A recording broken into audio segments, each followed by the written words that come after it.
Hey, this is Jim Lee, publisher, chief creative officer at DC, and this is day 2 of DC at Home. And today it's all about Batman. Kicking it off, we've got Batman Joker War.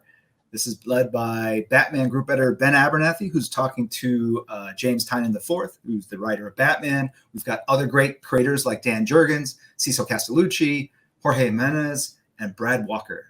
So take it away, Ben. Hey everyone, thanks for joining us today. I'm Ben Abernathy, Batman Group Editor here at DC. I'm being joined by some very talented storytellers to talk to you about one of DC's biggest events of 2020, Batman the Joker War. Joining me today is the architect of Joker War, Batman writer James Tynion IV, along with his incredible series artist, Jorge Jimenez, and his translator and fellow artist and my old friend, Bruno Redondo. Welcome. Hey, Ben. Hi. Hey, Jorge. Hey, Bruno. It's good seeing you all. It's great to see you guys. Welcome to Comic-Con 2020. Oh, yeah. Thank you. So, James, I was thinking back to our mini summit in Burbank last December when Joker War all started to come together. What do you remember from that meeting? Honestly, that was really the moment that I feel like everything started picking up steam. I had been announced as taking over the Batman title just a few months prior, and I had started doing some work, but the size and shape of the story kept changing. And there were a few things that all happened in quick succession. You came in as Batman Group Editor. We found out that we were going to be joined on the book by the amazing Jorge Jimenez. And we realized that, okay, this Joker element to the story that we had been building is going to be blown up into a full event-sized storyline. And that meant that we were really going to be able to let all of the pieces breathe. And so that's the moment that we started talking about little things that, I had conversations about, okay, if Joker's going to have henchmen, we need a top henchman. And realizing that we were going to have the room to really develop each of these pieces, that's where a character like Punchline started to be developed. And I remember, I think it was right around that summit that we were writing out the character summaries that then we were sending to Jorge, who had just, you were just finishing Justice League and you were about to start drawing the characters. And it was just this exciting moment where we realized, okay, Joker War is going to be this big story. And I'm just really excited that it's all about to come out and people are about to see it. And Jorge, what did you think when James and I came to you with the Joker War concept?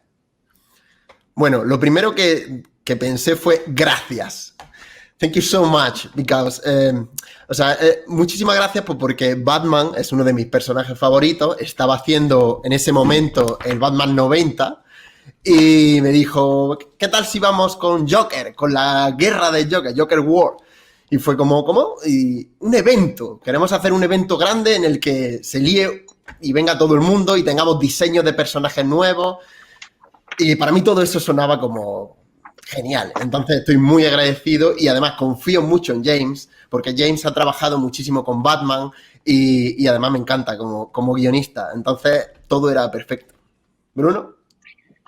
He was working in Batman 90 by the time, and the first that he felt was a big thank you, because Batman is one of his favorite characters. Batman is huge.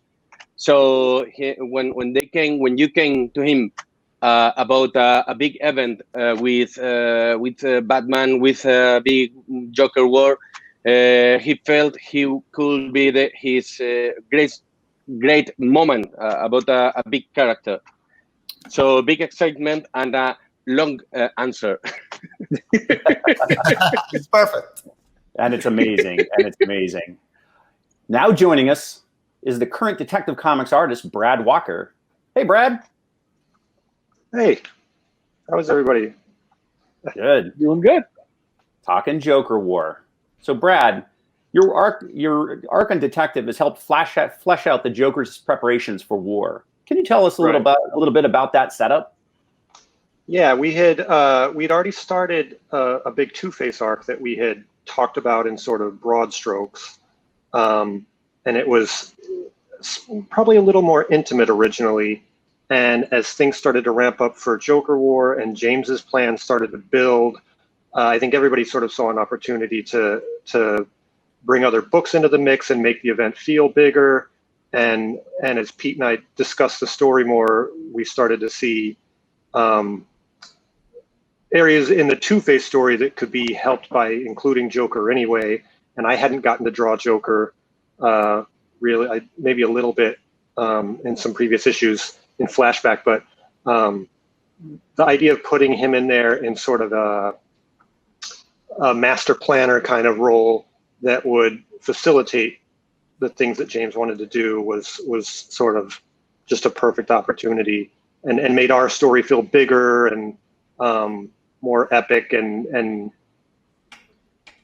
we go back to sort of New 52 era in the latest issue that's out, so I'm not spoiling anything, to sort of explain his involvement. So it made everything really exciting. I think probably for the story itself and for the readers, but then also just to me creatively. And I know I can speak for Pete to say he adores Joker, and any chance to use Joker he would jump at just as much as I did. So it all just worked real well, and we were all happy to do it. Well, I can say, Brad, between yours and Jorge's Joker, I have nightmares 7 days a week now. So well done. Yeah, he's so much fun to draw, and there's so many. You can go in so many different directions with him. Just speaking visually, you know, he can have a moment where he's a silly character, and then, you know, at the drop of a hat, just be terrifying, and it's a fun visual conceit to sort of flip back and forth and be as schizophrenic as he is as a character. Right. Well, thank you for joining us, Jorge and Bruno, all the way from Spain. Have yourselves a great day. Yes. Thank you. It's great to see. Yeah, and I'm really excited for everyone to see all of the amazing stuff that you've been drawing. We've been working on this for so long. I am just so excited for everyone to see Joker War. It's coming up. The Joker is such an overwhelming force of nature, we couldn't confine something like Joker War to just the main Batman title. So I wanted to introduce some of the other creative talent that will be part of the Joker War experience. Batgirl writer Cecil Castellucci and Nightwing writer Dan Jurgens are joining us now. Hey. Hello. Hi, guys. Welcome to Comic-Con 2020. Such as it is, yes. Okay, gang, well, tell me briefly what you thought about the Joker War concept and how your titles would fit in. Well, for me, it's something that worked out very, very well, because we were just getting to the point where we were dealing with Rick Grayson, who had amnesia and did not remember his time as Robin, as being part of Batman's world. So having the Joker available to help bring him back into that world was absolutely ideal.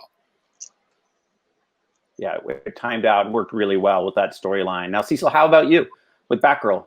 I feel like Batgirl has been going through a lot of enormous growth, you know, ever since You're the Villain. And so I think that to have the opportunity to, you know, Joker is obviously a core wound in Batgirl's life. And for Joker War, it was, you know, like there was like the knock on the door. And I knew that I really needed to sort of address her and the Joker in their sort of the Killing Joke. And so me and Jessica Chen, my editor, had a really great conversation about trying to make it sort of be a mirror of that, an opportunity for it to be a mirror of that issue, that classic issue, but where we have Barbara a little bit more in power of the situation and sort of reclaiming the moment in a certain way. So it was a real great opportunity, because I've been trying to make Batgirl grow in a, you know, in sort of new ways. And that was it was a great gift to be able to directly address that core wound in her story. Yeah, absolutely. Batgirl 47 is a tremendous issue, and it's available now. So I think everyone should do themselves a favor and check it out. And that's a wrap for our Batman Joker War discussion for San Diego Comic-Con 2020. I'd like to thank James and Brad, Dan, Cecil, Jorge, and Bruno for joining us today.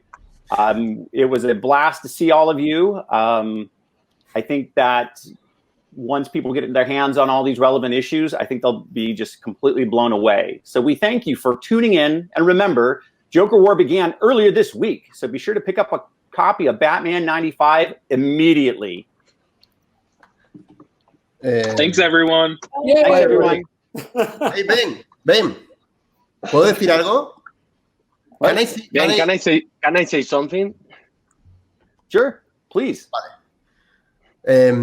Amigos, he trabajado muy duro durante esta cuarentena en la Joker War. Llevo 100 páginas seguidas porque quiero que sea un producto sólido y que guste a todo el mundo. Así que, por favor, dadle una oportunidad porque estoy seguro de que os va a encantar. Hey guys, I have been working so hard in these Joker War pages. I'm over 100 pages by now, so I hope you enjoy a lot what we are doing. We are trying to make a solid piece of art, so please give it a chance and enjoy, guys. Beautiful. Thank you. Absolutely. Thank you, guys. Have a wonderful day. Bye. Thank you. Very good. Yay. Bye.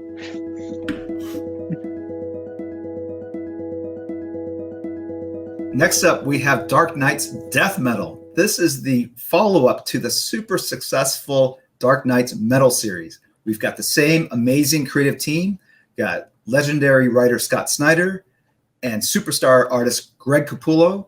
We've got the executive editor Marie Javins. Bring them together to talk about how they're going to surpass and outdo what they did in the first big epic event. This is one not to be missed. Take it away, Marie. Welcome to the Dark Knight's Death Metal panel at Comic-Con at Home. I'm Marie Javins. I'm the editor of Dark Knight's Death Metal and the entire Metalverse. I'd like to welcome Scott Snyder, the writer, and Greg Capullo, the penciler of Dark Knight's Death Metal, returning to the Metalverse for 7 more issues. So let's hear a little bit about 1 and 2. Can you guys catch us up to where we are right now as number 3 is about to come out? Well, first of all, let me just say thank you to everybody out there. I'm glad you're staying home and staying safe. And also thank you for showing this book so much support. We're really grateful. But above all, thank you for supporting comics in this crazy time. I know we're all worried about it, but we're all in it together. And this story is very much about that. So for us, it's something that we've been planning since I pitched the original Metal at New York Comic Con back in 2016. This was always kind of pitched as the sequel, if anyone liked that first one. So the idea was to go bigger and crazier with this and to say more with it too. It's really a story where the heroes find that everything has turned against them. It starts with the Batman who laughs having been given control of the Earth, and he's pulled hundreds of evil Batmen out of the dark multiverse. So there's like dinosaur evil Batman and wizard evil Batman and all kinds of manner of evil Bruce Waynes. And he's ruling over the Earth, which he's reconfigured literally to look almost like a big continent shaped like a bat. So the landmarks are still kind of there, like there's still a bat cave and there's still Coast City, but they're all twisted around. So it's this really wild, transformed DCU where he's ruling and he's picked a few heroes to kind of look over the different areas. And so it begins with Wonder Woman, who's our big hero, trying to figure out a way to fight back against him. So number 1 really introduces you to the whole world. And she and the remaining heroes that are kind of under his thumb are trying to figure out a way to overthrow him and get the world back to what it was. And what they learn is that they have to revisit DC's great history of crises, capture that energy, and almost use it to kind of restart everything once and for all. So in 1, I don't know how much I should spoil. Like, I know 3 is about to come out, but I'm not sure if I should give away the ending of 1 and that stuff. But, 1, she does fight. Yeah, it's one of my favorite pages we've ever done. But she fights back in a big way and takes out the Batman who laughs. And then 2, at the end of 2, we see that she's gathering the heroes. Batman, who's sort of a rebel, who's leading an army of the dead because he has a Black Lantern ring. And they're going to go up to the prison of heroes, which is up in the sun in New Apocalypse, to save Superman and the rest of the DCU to come help win back the universe. So that's kind of what it's about, and that's the plot. But really what it's about is it's a story that really says that through thick and thin, no matter how bad it gets, we're all in it together in comics, and we'll find a way out of the darkest times. So, Greg, what do you have to tell us about drawing number 1 and 2? What was your favorite part? No, all of it. Scott's throwing me all the red meat I can consume. And I just got to back up and say, I really miss being at Comic-Cons in person and seeing all the people and talking with you face to face and hugging you. But apart from that, man, my job is such that if I didn't read the news, I wouldn't even know there's a pandemic going on. I never leave the house. I'm always drawn. So anyway, that is part of my life. It's like, hey, so I'm immersed in this deep, crazy fantasy world that Scott's given me. So even that helps me deal with the news because I'm like, it doesn't matter, man. I'm visiting Castle Bat. And so I have monster trucks that have Batarang wheels. They talk to you because it's got Batman's essence in there. You got a burnt out Swamp Thing. You got Wonder Woman with a chainsaw. You got T-Rex, Batman. I mean, this stuff is mind-blowing. Good times. This is rock and roll. And our Stonehenge, for those of you who know Spinal Tap, is going to be full-size, not the little shrunken down one that showed up by accident. So anyway, you got to tune in for this stuff because it's bombastic. We're lighting the place on fire. We're going to burn it to the ground. Missed me, didn't you? I know. So number 3 is going to come out in just maybe a week or two. And how are we going to turn it up to 11 or 3 to 7? I mean, every issue, I want this to be almost like the one where we leave it all on the stage. I mean, for us, we have a lot of things we want to do, to be frank, out in the world together as a team. And coming back to do a sequel for Metal, even though it was always in the plan, was kind of like the big finale of our kind of over-the-top DC event kind of stuff. So, I mean, it's 10 times bigger, honestly, than Metal. You're going to have an army of Lobos and a whole evil multiverse and all kinds of stuff popping out that you never expected to see. But so 3 itself, you meet the Robin King. That's a really big one. He kind of is born in issue 2. But you see him for the first time in issue 3 really interact with the heroes. I'm going to see him right now. Yeah, there he is right there, right? That's actually from issue 4, so that's a big spoiler.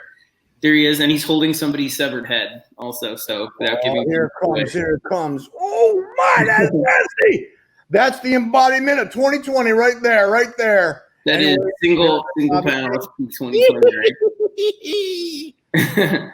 But I love him because I'm just writing his dialogue now. And the thing that's great about him is that, and his whole history, you'll learn what his secret is, who he is, all of that stuff. But because I've seen a lot of speculation, but I love him because he's really cheery and he pops out and, the JSA sees him, Flash and Dr. Fate and everyone. And they're like, wow, who are you supposed to be, kid? And Flash is like, and that belt is a choice, And the Robin King is like, yeah, thank you so much. Good morning. He's like, I worked really hard on the belt. It actually contains a way of killing every one of your friends. And I've worked on it for years. So he's like you, Barry, I actually dug up in my world, your dead mom, and I stuffed her into one of your little goddamn flash rings. So he's like, hey, you want to see your body? And then Alan Scott, the other Green Lantern, is like, whoa, and he's gonna attack. He's like, whoa, and you?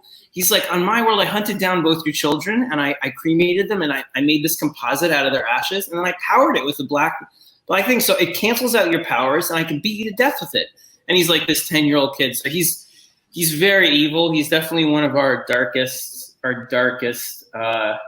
creations. But I love him because I feel as though what I want the heroes to go up against here is something that says everything you believe us to be, people, everything you hope we are, we aren't. And you want representations of that with the Batman who laughs and with the Robin King. The eviler and darker the villain, the more the heroes are challenged by what they see in human nature. And so it becomes harder and harder to be hopeful. And so, as he's evil, he's not evil just to make him something incredibly fun and dark and twisted. He is, but I mean, he's those things, but it is also, it's meant to be something that you read and it hits you in a way that's poignant because he says all your hope, all your kind of aspirations for us and for you, they're just nothing. And I'll show you why. So that's why he's a very spooky kid.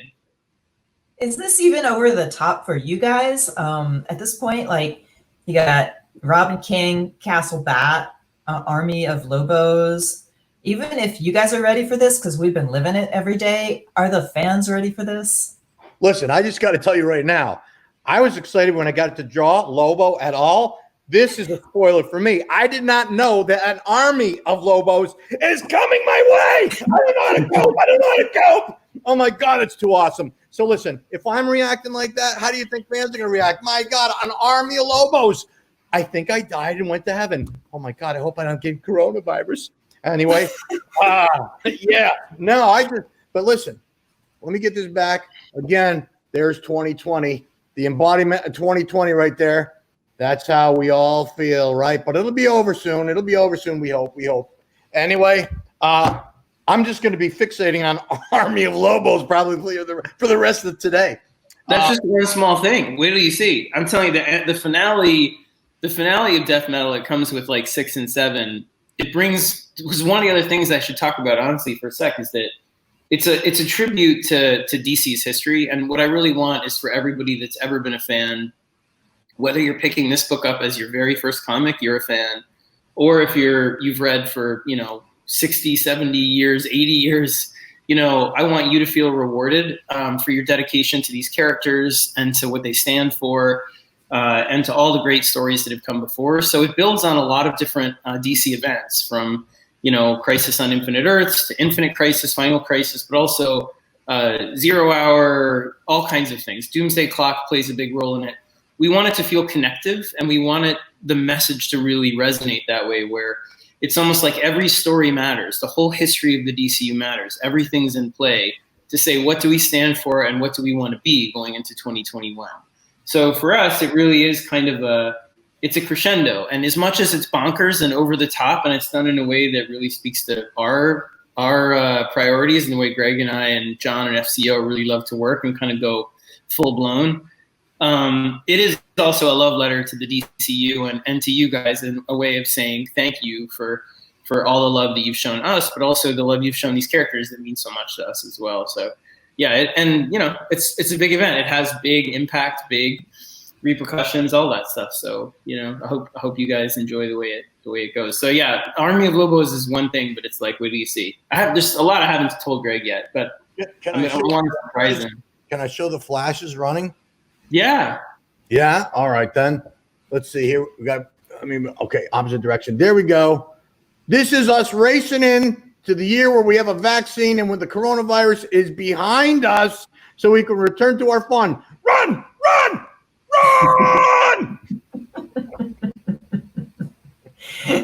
So Scott, you're going to bring in James Tynan and Josh Williamson, and a whole lot of other creators, like some of your favorite people, some people you've always wanted to work with, into the Metalverse. Yeah. You're packing in all this story into the Spine series. What's in the one shots? What does that do for the Metalverse? Yeah, well, so we're doing a bunch of specials, and a lot of the supplementary material, like these one shots and the tie-ins and stuff.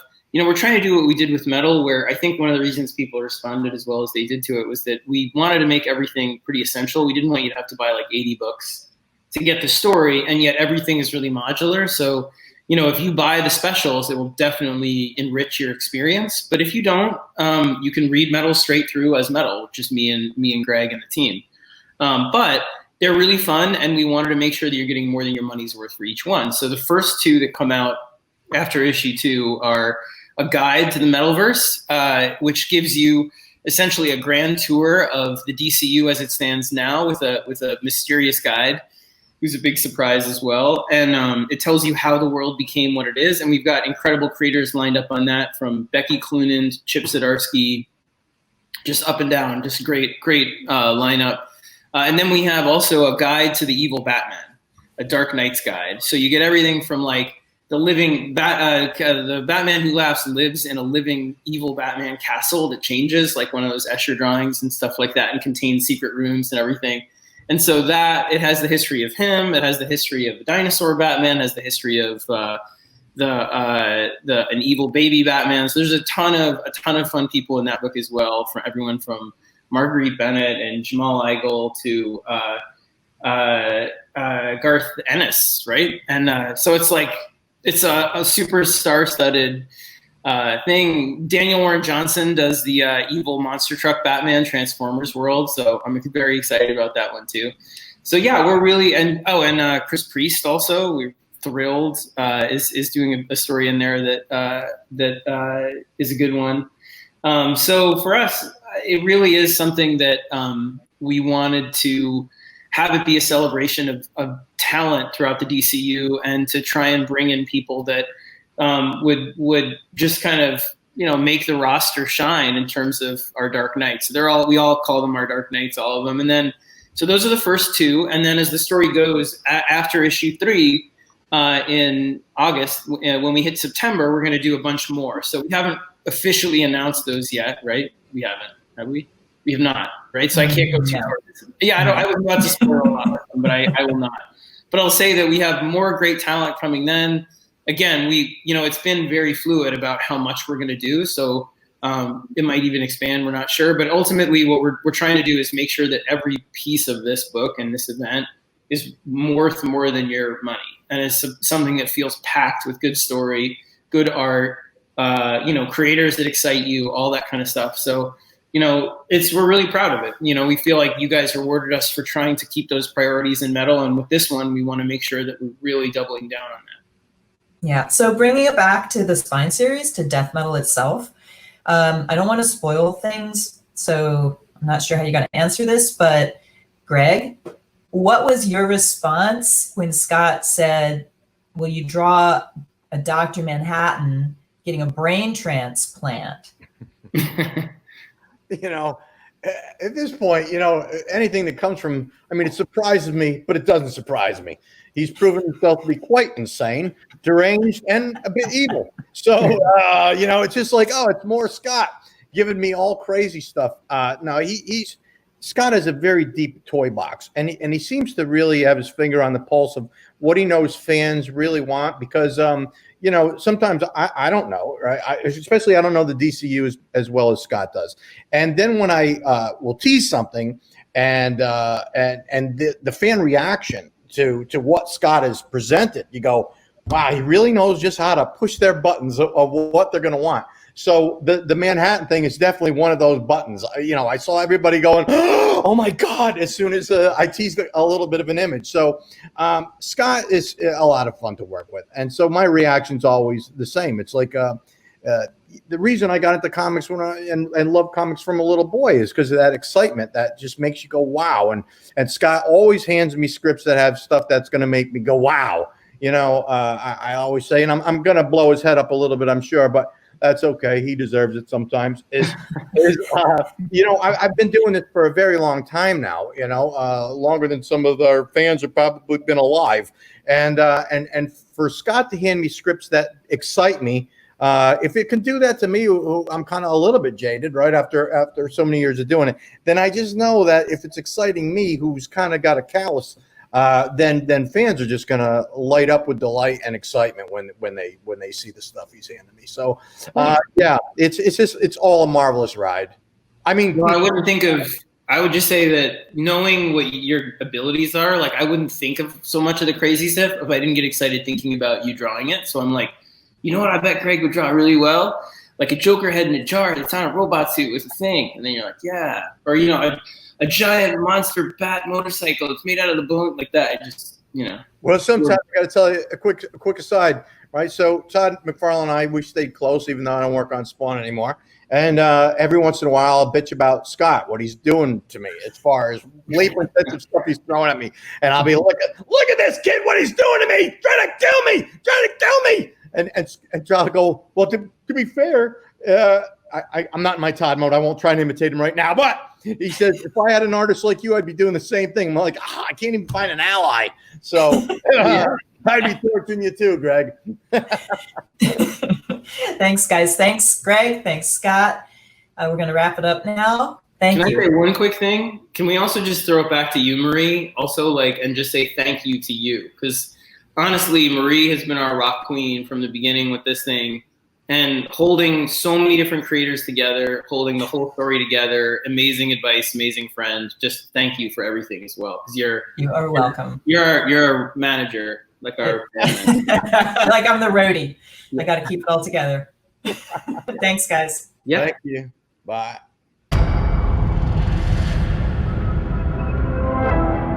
You're a paper doll. I'll fold you how I want. You're not my news. I tie this knot. Scars on my fingers, bruises my neck, crashing my chains, washing my wreck. Scars on my fingers, bruises my neck, crashing my trains, washing my wreck. Scars on my fingers, bruises my neck, crashing my trains, washing my wreck, washing my wreck, washing my wreck.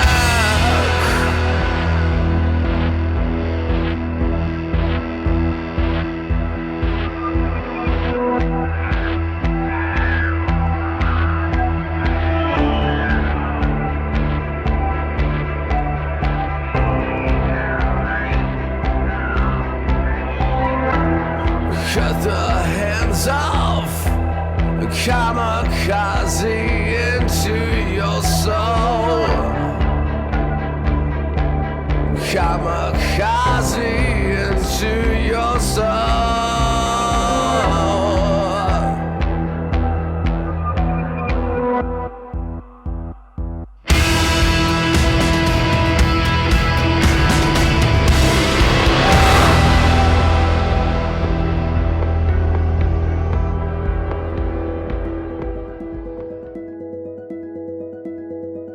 Next up, we have DC Black Label titles. Yes, that's the name of the actual panel. We couldn't come up with a better one, but you know what? You don't need it because it's Black Label. And Black Label is all about bringing the best creators on your favorite characters, giving them the creative freedom to tell stories that are out of continuity, that can have beginning, middle, and ends, that kind of stand the test of time and be evergreen titles for our library.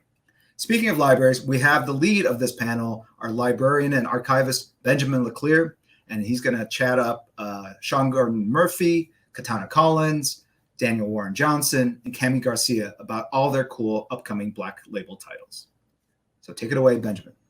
Hi, I'm Benjamin LeClaire, the manager of the DC Library Archives, and I am your lucky moderator today for the DC Black Label segment at the DCC at Home panel. And we're going to talk to a number of current Black Label talent, discuss their process, how they interact with the label, and what it allows them to do. But let me introduce a few of them to begin with. Let's start with Cami Garcia.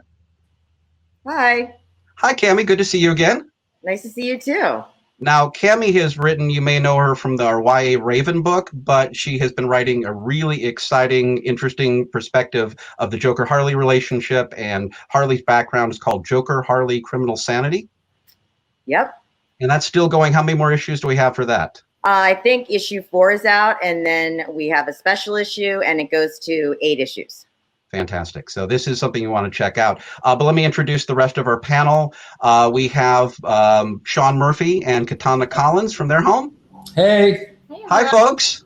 Now, Sean Murphy, you know from a lot of different stuff for different labels with us, but at Black Label, we had the Batman White Knight, and now the Curse of White Knight, and now we have another exciting project. Let me not say it. Let me go ahead and let you introduce. The two of you are working on what that's coming out soon? It is called White Knight Harley, right? I should probably know that. Huh? Batman White Knight Presents, right? Harley Quinn. Yeah. And the two of you are writing this together, is that right?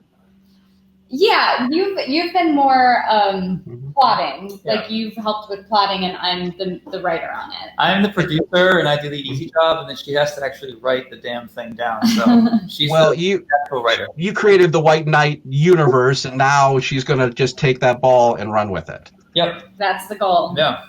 Well, it's fantastic. Let me introduce our third panelist. We've got Daniel Warren Johnson from home as well. Hello. And he is the writer and artist of a really exciting book called Wonder Woman Dead Earth. Yep. How many more? We have more issues of that coming. That's not done yet, right? We have one more issue that comes out in October, I believe. So. And that's going to wrap up the whole series. Yep. Well, cool. Well, thank you all of you for coming here and talking with the folks at home. We wanted to focus first on Black Label, the label itself. For all of you, what does being in that space allow you to do that you can't do as a writer or artist in the regular DC universe? Order? I mean, I think what's fun about it is it's not in continuity. So we get to take the characters and play with them and kind of put them in, slightly different environments or create different relationship dynamics and then play around and see what happens. So for me, that's the fun part, is kind of taking a character and using the core of that character to create something new. Now, Daniel, you took a classic character in Wonder Woman, but you didn't put her in a contemporary Earth. You have a post-apocalyptic world. What? Well, how did that trigger into? What was it about Wonder Woman? Was that a decision of yours? Did someone guide you that way? Well, when Andy Coury, my editor on Wonder Woman, came to me to talk about maybe a new project, he specifically brought up Black Label and thought that it would be a good fit for my writing and art style. Right. And so I immediately pitched him all of these very far out ideas with Dial H for Hero. Yeah. And he said, well, we were thinking more of the Daniel Warren Johnson take on a A-list hero or heroine. I love that you went to Dial H for Hero, that you thought that was the space that you had to live in. But they said, what about Wonder Woman? Yeah. I pitched him an X-rated Dial H for Hero, but that didn't go over well, but that's fine. So with Wonder Woman, he said, more of an A-list hero with your take. So I really felt like most of all of the amazing stories that had been done with Batman and Superman had already kind of been written and drawn. And just for me personally, I had never had much interest in Wonder Woman. Just the visual take on the character and just her vibe. I didn't dislike it, but it just never made me want to pick it up off the stand. No, you definitely personalized it, and it allows for personalization. Now, Sean, before we get to the current series you're working on, when you created what we were calling the Murphyverse or the White Knight universe, you had a chance to personalize Batman and make a version of this. Now, this was something you got to do before Black Label had started, but clearly in some ways you were sort of the trendsetter that kind of created the label. Yeah, I was confiscated by Black Label, and they label slapped it on me. So I don't know if I was the first, or it doesn't really matter. I mean, you're the first graphic novel to ever have Black Label on the banner. So for us collected editions people on the shelf, you're number one. So there you go. But you were asked to really create a more personal take in Batman, and have able to put in all of your other influences. I mean, you see the influences in the animated series and the movie, and you brought, you didn't get stopped with creating your own Batmobile. You brought in some other Batmobiles and some other cars and references. But now, this space, being in Black Label, and even if you've done just the independent series, how does this allow you to kind of explore those things in a way you might not be able to do on a regular Batman title? Yeah, well, if I was working on the main line, I think there'd be a lot more cooks in the kitchen, which is totally necessary. I'm creating the mainline books, which fuel all of us. But I like kind of being by myself, doing as much of it as I can, and not really checking in with people other than my editor and his assistant. I sort of like not asking for permission. I'd rather just write it and draw it and show DC. And if it's really a problem, I'll fix it. But generally, I know the rules of what Black Label is. So I've been happy to sort of stay within the confines, but also be able to explore Batman in ways that other books can't. Like I killed Alfred. You've done some other changes to the Wayne family that we won't spoil for people, but there's some big upheaval of the continuity and the stories of that. When I pitched it to my editor, when I pitched Curse to my editor, he said, "You can't do that to Bruce Wayne. Like that'll never fly." And then he's like, "Actually, you should do that because you would never get away with that in the main line." So he kind of greenlit the idea. What I love for all three of you is that you have your own piece of this universe. These are characters that exist for other people and other creators and mainline titles, but there's something cohesive in all three of your worldviews about your characters. They're very strong. They are evolving. They see their weaknesses. Now, all three of you have a very strong female character. We have Harley Quinn in both Cami and Sean Katana's books. And Daniel, you start with the first icon of female heroes, Wonder Woman. Thank you for bringing back the origin of a mother's love being blown into somebody. Was that one of the things that resonated with, like, still a great, even though we're in a modern story, that's still a great ancient mythos? Yeah, I did my research on all of the different kind of takes on the creation of Wonder Woman, and it was important to me that, you know, like kind of romance and like any sort of like kind of human element was taken out, so she really did feel like a god. So her mother kind of breathing life into her with the clay and pouring the blood of all the gods that she stole into the clay that she makes to make her stronger. That was me trying to kind of bring something new to the table, but just make sure that like it's a mother's love and her craftiness that births Wonder Woman and makes such a unique character. You have a classic story, and then you add a new element to it, and that's the pieces where they really fit together. Cami, I want to talk to you. You've introduced a Harley that is sharp, she is strong, she is intelligent. This is a side of Harley in her backstory that we've never gotten to see before. Yeah, I think Harley's always been really smart and clever, but one of the things that I really wanted to show was her using her professional skills. So she's a forensic, she's a psychiatrist, and I wanted her to be a forensic psychiatrist so she could double as a profiler. And, you know, it's a really specific skill set. Ed Kurtz, Dr. Ed Kurtz is a friend of mine who he writes the special issue with me, but also he's a consultant on the entire series. And right, so, you give credit in that first issue to talking with him, yeah. Yeah, he's great. And I really wanted to see her, you know, using those skills the way a real forensic psychiatrist would.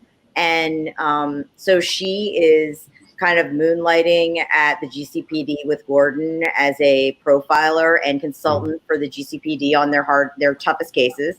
And in this case, it's a serial killer. It's a serial killer who is evolving, and they bring her in to help catch him. And of course, you know, there's no greater serial killer in fiction to me than the Joker. He's amazing. Right. The body count for the Joker is pretty much unequaled, except for the apocalyptic, you know, the dark sides and stuff of the world. I mean, your average villain doesn't have a body count like the Joker. No, but also, I just love him. He's so cool. Well, you have a very cool Joker. I mean, he's kind of suave and tough. And talk about working with a profiler. Obviously, this kind of crime fiction is something you're interested in, and your brain likes to wrap around it, so that you're able to make a friendship with a person who does this sort of for a living. He consulted with me. We became friends. His old partner his old partner is the parent of one of my daughter's friends. So that's how we met. And he was my consultant on an X-Files IP called the X-Files Origins Agent of Chaos, which is a kind of origin story for Mulder as a teenager. And it became canon. And Ed and I worked very well on that together.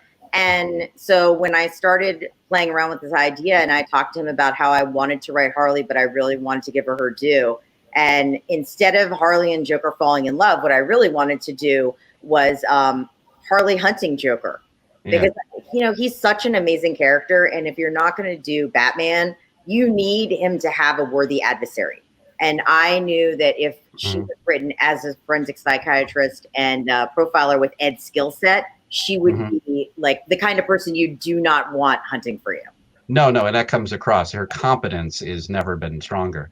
Let me go over to Sean and Katana. I want to talk about how we got Harley in the White Knight universe and how did you know that she was going to be did you know in writing her from the beginning how important she was going to be to the overall storyline, or did it just kind of come out from the character?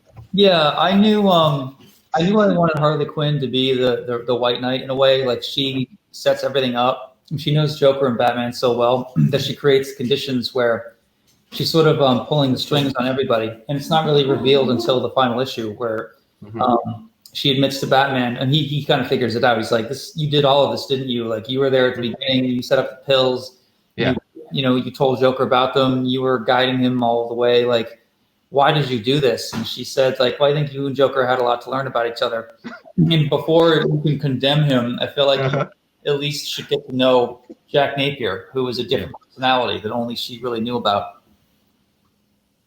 No, it's the strength of that. Again, it's the competence of Harley that a lot of people don't show. I mean, I think she's got this indomitable like spark or spirit that always shines that people recognize, like why it doesn't seem inorganic for Batman to have a soft spot for her, because it's clear at this point he does, because we all do. Yeah. And now that she's there, where are we? I don't want to give away anything about where we're going. Now, Katana, are you excited to be writing Harley Quinn? So excited. She's been one of my favorite characters for a really long time, probably ever since Sean introduced Batman to me. Yeah. When we were in college and he showed me Batman the Animated Series. She's been a big fan favorite of mine. I was really intrigued by Harley specifically. And again, I don't know, spoilers, maybe. But when I saw that she was having the twins in Kurtz, Jack's twins, and I saw this opportunity for telling a story about a woman who is navigating these very new waters, both as a first-time mother to twins, who's now having to do it as a single mother, maybe suffering from some postpartum depression, as well as the superhero side of this, or I guess she was a supervillain. I don't know. Your universe is a little different. And, you know, what does this world look like now? This world that no longer has Jack, and Batman, who became one of her good friends, is now in jail. And I just love the idea of a postpartum Harley as something. What could be more Black Label than that, right? These are the types of little, like, really real niches of life that affect people with these characters, and it fleshes them out. But you wouldn't talk about that in an all ages comic, not because it's not appropriate, but just because that's not what the tropes tell you to do. Yeah. And so you got this freedom to do it. Have you learned more about Harley from the writing process? Oh, absolutely. Absolutely. She speaks to you, right? And Cammie, the same for you? I mean, and also mine is for sure not appropriate for all ages. Because it gave me nightmares in the rereading. So. The thing that is most people don't know is that all of the murders in the series can be executed in real life. And that's not our advice for you at home. Do not in any way. But I'm saying. But you're accurate. They're real. They're not just some made up fantasy. Yes, you could. I mean, so they are a little graphic. I mean, there's there's body parts. There's autopsies. And there's some melted body fat, and that's kind of my jam though. That's what I like to write. When I'm not writing like very appropriate Teen Titans, I don't have a lot of middle ground. I'm very dark. I'm in the teen realm. Now, Daniel, you have not just Wonder Woman, but you have Hippolyta, and you also have a really amazing interpretation of Cheetah in your series. Now, those characters, were those other characters part of, Cheetah and Hippolyta and the Amazons? Was that something you got into from reading, your research on this, or did they have a resonance with you from the past? So to be honest, I had never actually read a Wonder Woman book. And that's true for a lot of people, but they're amazing when you find them, right? I mean, I did my research after I got the gig. I really liked what Wonder Woman was about. Her vibe underneath all of that history and of her character. But one of the things that I noticed is, just for me, I was never super interested in her rogues gallery. So I picked the one that I thought had the coolest potential, which was Cheetah, and then I just gave her a cheetah hand. So, and then I had a fan. I showed a fan / friend, I gave him like a sneak. They came over to my house, and I showed them the page that I had just drawn of Cheetah with the cheetah hand showing up in the fighting pits in issue 1, and he was like, "Dude, you should have made both of her hands cheetah hands." You're right. And it worked for you. In issue 4. No, at the end of issue 3, she holds a gun, and it's very difficult to have a character hold a gun with a cheetah hand. So see, you were right, and you just didn't know why yet. The color in this book is striking. I want to talk to you all of them. I mean, one of the amazing things about Black Label is both the size and the paper stock. And, years ago in the 70s, Neil Adams would say that they were basically printing comics on toilet paper, right? The quality stock. But what you have with this Premier label, with expanded size formats for some of your issues and just great paper stock, is that the colors are so rich no matter what palettes you choose. Daniel, you've got such incredible bright color in yours. And I want to talk to Cami about the use of black and white versus color. And Sean, if we can talk about your palette, which really is pops, even though there's a subtlety to it. So, sorry, that's me rambling. But Daniel, let's talk about the use of color and what this the physical format has allowed you to do. And did you have any idea that your books were going to be this big right off the bat? That they're going to be magazine size? Yeah, Andy had told me that that's the idea they were going for. Sorry, my daughter just got home.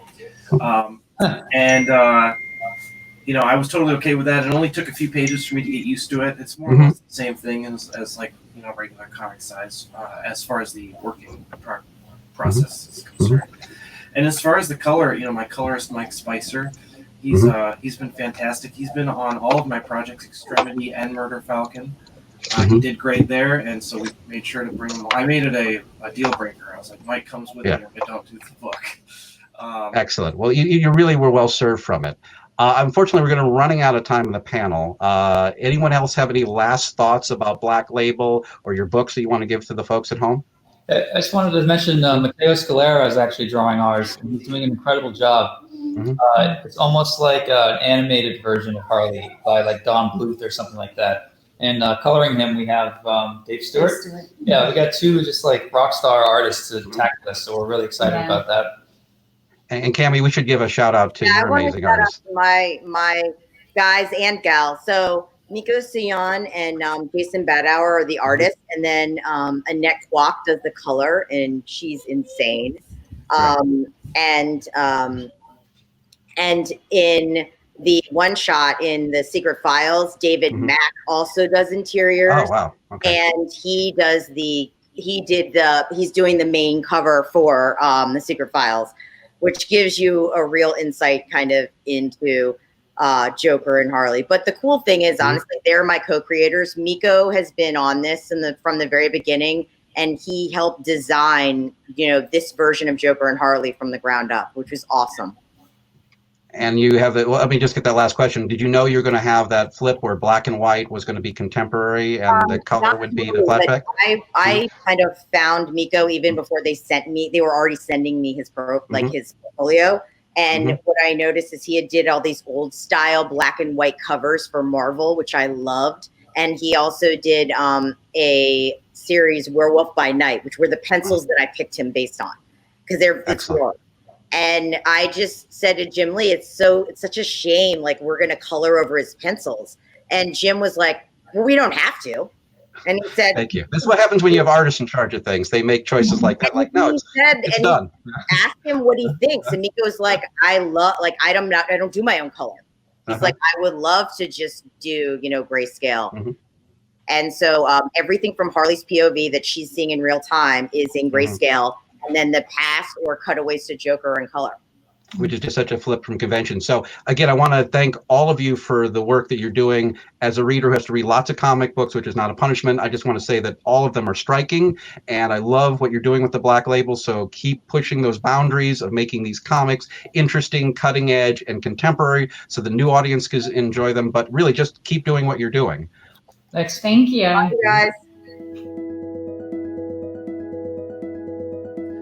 All right, that ends day 2 of DC at Home. That's all we've got in terms of programming. I want to thank you guys for tuning in. We love your support. We love your passion for all things DC. I want to thank all our amazing creators that participated in all these wonderful panels. And I want to thank the folks at Comic-Con again for setting this all up and allowing us to share Comic-Con with you guys virtually, safely at home. If you guys want to learn more about DC beyond this event, I urge you guys to go to dccomics.com or to follow us on all our socials at DC Comics or at the DC Nation, Instagram and Twitter. So thank you very much. Please stay safe, and I hope to see you guys in person next year.